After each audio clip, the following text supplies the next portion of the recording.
Hello everybody and welcome to a new video. In the previous video we learned how to calculate the forces if we had two charges, but what will happen if we had more than two charges? Say we had three charges. Can we calculate the force on one of the charges if we had more than two charges? This takes us back to the mechanics chapter. Remember something? We said that if we have forces acting on the same direction of an object, it doesn't have to be a charge, any object. Say we have two forces in the same direction, the final force will be just adding these forces together. But what if we had forces in opposite directions? We will subtract one of the forces from the other, and we know that the object will move in the direction of the higher force. It's pretty clear and straightforward. And if we had two forces that are perpendicular to each other, we know that the final force will be equal to the square root of the first one squared plus the second one squared, And we know that the force or the final force will be in between these two forces. So the final force or the net force will be in this direction, okay? So now, knowing this, or after revising this, we can see the effect of multiple charges on each other. So let's see this very simple question. Using what you know about Newton's laws and forces, find the net force on charge number 2 and charge number 1. So where are the charges? We see that we have here charge number 2. We see that we have here charge number 1 and charge number 2, and this is charge number 3. So it's asking about the force on charge number 2. So it's asking about the force on this charge. So let's start with this one.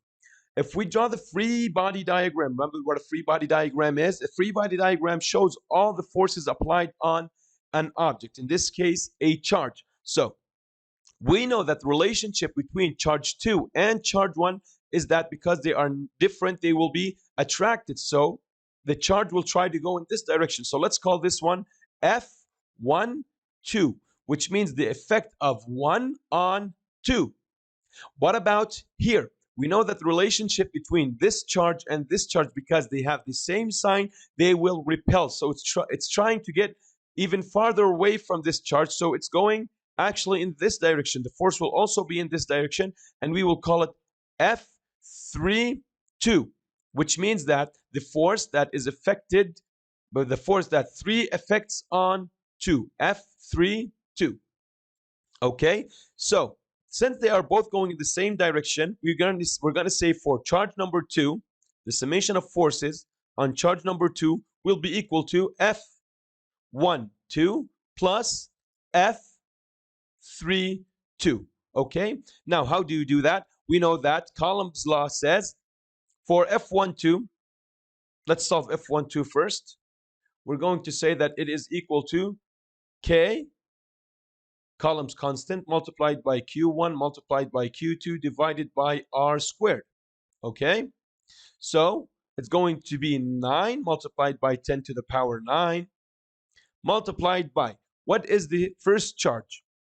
It is 9 multiplied by 10 to the power negative 6 because it's in micro columns. And the second charge, it's charge number 2, it will be 5 multiplied by, so we're going to multiply it by 5 10 to the power negative 6 divided by the distance. The distance is 12 centimeters, which is 0.12 meters,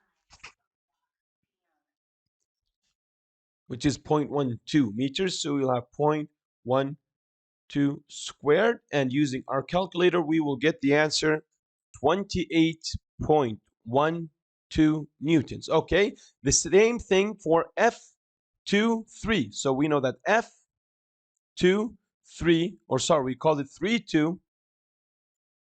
It's going to be equal to 9 multiplied by 10 to the power 9, which is Coulomb's constant, multiplied by the charge of Q2, which is 5, and the charge of Q3, which is 12. So it's going to be 5 multiplied by 10 to the power negative 6, multiplied by 12, multiplied by 10 to the power negative 6, and divided by the distance, which is, as you can see here, it's already transformed into meters, so it's going to be 0.07 squared.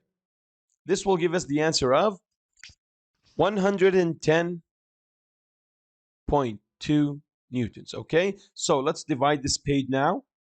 We know that the final answer, it's going to be summation of forces. It's going to be F12 plus F32, which we calculated. So it's going to be 28.12 plus 110.2 newtons, which is 138.32 newtons. So it's pretty easy.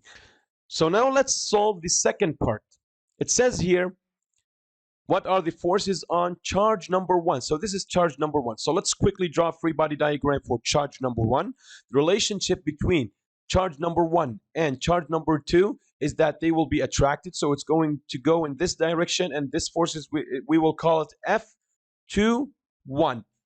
And on the other hand, we also have that charge number 1 and charge number 3 are different. So charge number 1 is going to be attracted toward charge number 3.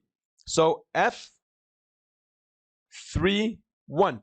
Actually, F21, it's going to be equal to F12, which we just solved a while ago, because they have the same numbers, we have the same distances, etc. So F12, we already know it. It's equal to 28.12 newtons. So now we have to find F31. So what is F31? It's pretty easy. F31 is going to be Coulomb's constant, which is 9 multiplied by 10 to the power 9, multiplied by charge 1, which is 9 multiplied by 10 to the power negative 6. And charge 3, it's going to be 12 multiplied by 10 to the power negative 6.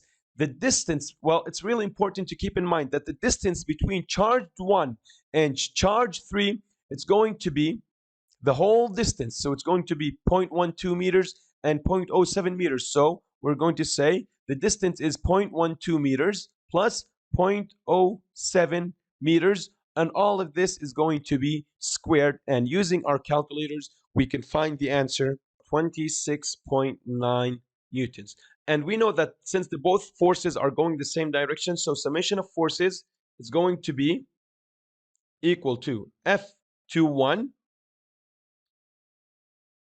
plus F31, which is equal to the following: 28.12, we already solved this one, plus 26.9, which is equal to 55, approximately 55.09 newtons. So it's actually pretty easy and pretty straightforward. Stay tuned in the next video, where we will be solving more problems on Coulomb's law.